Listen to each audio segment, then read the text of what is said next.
You might say, but I thought brushing solves everything? That applies to looping, not pushing. Because the brushing motion in a push is downward, the more backspin the ball has, the faster it will dive into the net if you brush down. Today, we'll focus on how to gain the initiative when pushing the ball. First, let's address how to consistently get your pushes on the table. For a consistent push, the first key is a stable rhythm. I always contact the ball at the peak of its bounce, never rushing it on the rise or waiting for it to drop. Second, whether in a pushing rally or on serve-receive, a constant, even pace will lead to fewer unforced errors. Accelerating the push requires more skill. Otherwise, you'll likely push the ball into the net. So how do we make the ball more stable? I'm not accelerating, but that doesn't mean I'm just tapping it. The goal is a push that is low and has good pace. So, a stable rhythm and an even pace are the keys to a consistent push. Third, for stability, you must extend your forearm through the ball. Beginners often hit the ball into the net during rallies or receives because they don't extend their arm, resulting in insufficient power. For example, when receiving a long sidespin backspin serve, you must follow through to prevent the ball from hitting the net. The reason we often make errors on serve-receive is that we try to just tap or block the ball. Doing that makes you highly susceptible to the spin, which is why you need to extend your forearm. Extending doesn't mean locking your arm straight, it means having a clear forward motion. This is a key method for a stable push. You can use these 3 methods to improve consistency. Next, let's learn how to execute a fast push. For a fast push, the power comes mainly from the forearm. Spin is controlled by your fingers. Your fingers can't generate much speed, only spin. So, for a fast push, you must accelerate your forearm. The difference in ball speed between a slow and fast forearm is huge. A fast forearm creates acceleration. Don't accelerate your entire motion, as that will cause you to rush. Instead, accelerate your forearm at the moment of contact. If you try to use your upper arm to generate speed, the ball will likely go long. The exception is when you are far from the table. Then you must use the upper arm to get the ball over the net. For a half-long, short, or even long ball close to the table, adding your upper arm just compounds the force and leads to errors. Therefore, the push stroke must be compact and controlled. To recap point 1, for a fast push, the forearm accelerates while the upper arm provides control. If you move your upper arm and forearm together as one unit, you will lose control. Point 2, you can push faster by taking the ball on the rise, but this is an advanced technique. In a pushing rally, you can maintain an even pace and then suddenly take one on the rise. This uses your opponent's pace to generate speed. It's not from your own force, but from your timing. This is a change of pace. Suddenly taking the ball on the rise is very effective. But this shot has almost no brushing. Trying to brush a fast push will get you jammed and you'll hit the net. Essentially, you're just using your opponent's pace, guiding the ball forward and down. Since I'm already taking the ball early, adding a brushing motion is just asking for an error into the net. It's like blocking on defense. When you take the ball early, it's more of a block or a punch. If you want to hit it with power, you have to wait for the peak of the bounce. So, remember, when you take the ball early, your motion must be very compact and your technique as simple as possible. Watch closely. After a couple of regular pushes, the fast one has no brushing motion. Some of you may ask, if I'm just blocking it without brushing, why doesn't it go into the net? It's because I'm pushing forward, not downward. Against a heavy backspin ball, is it better to brush it or to guide it over? Against heavy backspin, if you try to brush it with a normal push, it will go straight into the net. You might say, but I thought brushing solves everything? That applies to looping, not pushing. Because the brushing motion in a push is downward, the more backspin the ball has, the faster it will dive into the net if you brush down. However, if I just guide it, I can return even the heaviest backspin with ease. You must remember this principle: when pushing, the more backspin the ball has, the more likely you are to hit the net if you try to brush and add force. Whereas if you guide it with a firm wrist and a simple forward motion, the ball will go back over. So, for our second point on the fast push, we can take the ball on the rise.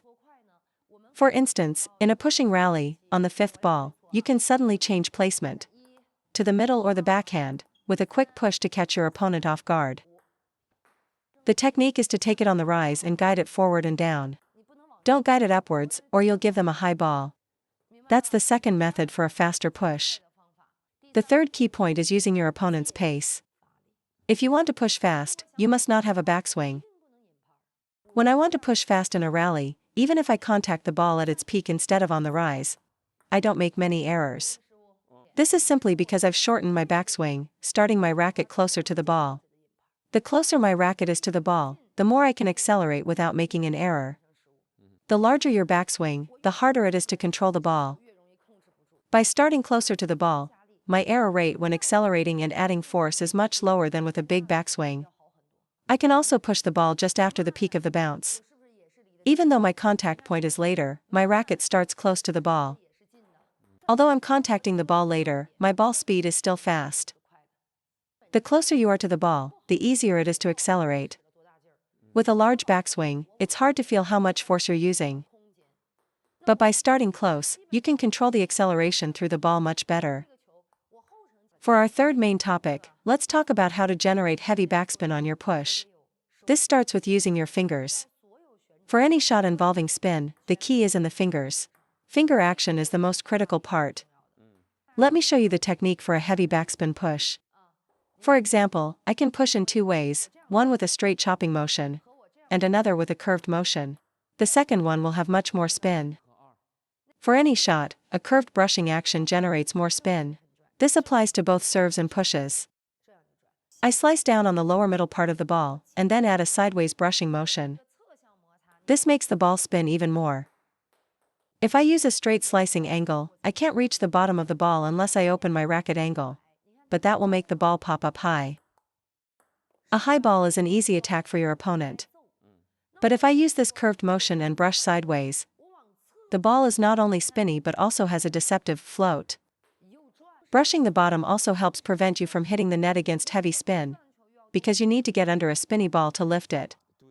When I want to add more force, the tip of my racket must have this finishing motion, like a 1-2 action. Because with a straight chop, a spinny serve will easily go into the net. My goal is to add spin and get the ball over. To add spin and keep the ball on the table, I have to brush the bottom of the ball. This stabilizes the trajectory. Only a downward chop can be fast, but with a straight chop, even a little spin from the opponent will send my return into the net. So what's the solution? Use the tip of your racket in the follow-through. This makes the push both spinny and stable. Look, a normal chop looks like this. Here's a tip: after you push, make the tip of your racket point toward the table. This will naturally engage your wrist. See? After I push, the tip of my racket points at the table. If you finish without this wrist action, your control against spin won't be as good. You have to whip the racket head. First, it creates more spin. Second, it helps you get under the ball, so you can return any amount of spin without being affected by it. It's the same for penhold grip: point the racket head towards the table. When I push like this, I can feel how much spin is on the ball. The backspin is so heavy that the first bounce after it hits his racket is on his side of the table. This is my secret to a spinny push. This technique helps you make fewer errors while making it very difficult for your opponent. Without this follow-through, a simple downward chop against a spinny ball will go into the net. But by adding this motion to get under the ball with a sideways action, you prevent the ball from popping up and you avoid the net. The second method to add spin involves finger pressure. Should you tighten your grip after generating force with your fingers, or at the exact moment of contact? Tightening your grip abruptly stops the motion. Once you squeeze, there's no time for a follow-through. It's a braking action. It's impossible to continue the stroke after you've squeezed your grip. So, when is it appropriate to tighten your grip at the moment of contact? You do it for a short push. You contact the ball and immediately tighten your grip to keep the ball short. If you add finger force and follow through on a short push, the ball will go too long. So, only for a short push do you tighten your grip at the moment of contact to control the length. For a long push, you must generate force with your fingers first, and the tightening of the grip is a natural result of that action. Without finger action, how can you generate spin? After your fingers exert force, the braking and gripping action happens naturally. You don't need to consciously squeeze. Once your fingers brush the ball, your arm follows through with power. If you just contact the ball and squeeze, your follow-through disappears, and your motion becomes rigid. The third method for a spinny push: if your opponent's ball is already very spinny, can you add even more spin? If the ball has heavy spin and you're aiming for the very back of it, don't try to brush. Instead, guide it forward and down at an even pace. But you can't always just guide it, or your opponent will attack. So, you must avoid the part with the heaviest spin and push the side of the ball instead. To add your own spin, contact the side of the ball. This allows you to brush it confidently. By brushing the side of the ball, you reduce the effect of the incoming spin by at least 30%. For example, against a sidespin backspin serve, you can confidently execute a fast, deep push. But your contact point must be on the side. Contacting just slightly off-center isn't enough. You need to aim for a wider angle to be safe. Players always try to serve with heavy spin. When you face a spinny ball, it's not that you can't push it aggressively. You just can't push the very back of it. You have to avoid the strongest axis of rotation and contact the side. It becomes much easier to control. Finally, one last question: against a heavy backspin ball, should my racket angle be flatter or more vertical? The more spin, the more flatter your racket angle should be. The less spin, the more vertical it should be. You can generally adjust your angle based on your opponent's racket, but I still recommend contacting the side of the ball for better control over the trajectory. For example, if the opponent serves with a flat racket angle, I will return it with a relatively flatter angle. If their racket angle is more vertical, I will use a more vertical angle to receive it.